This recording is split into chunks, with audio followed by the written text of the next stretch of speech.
और लिख लो, मैं देखता हूं घुसपैठियों को बचाने में तुम कितनी ताकत लगाते हो और घुसपैठियों को हटाने में हम कैसे अपना जीवन लगा देते हैं। हो जाए मुकाबला। भाजपा का लक्ष्य है घुसपैठियों से देश को बचाएंगे, घुसपैठियों से देश को मुक्ति दिलाएंगे। और मैं उन राजनेताओं को भी कहना चाहता हूं, आप जो चुनौती लेकर के मैदान में आए ना, बस सुना तान करके उस चुनौती को स्वीकार करता हूं।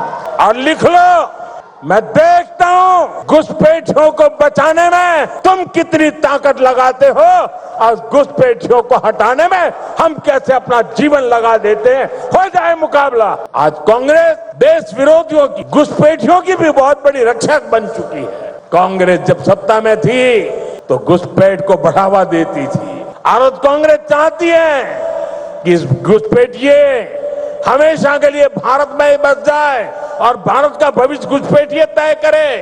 एक समय में मंगलदोई ने असम की पहचान बचाने के लिए अवैध घुसपैठ के खिलाफ बहुत बड़ा आंदोलन देखा है, लेकिन पहले की कांग्रेस सरकार ने आप लोगों को इसकी भी सजा दी है, आपसे इसका बदला लिया है। कांग्रेस ने यहाँ जमीन पर अवैध कब्जे होने दिए, हमारे आस्था के स्थानों पर हमारे किसानों के, आदिवासियों के हक की जमीन पर डाका डाला।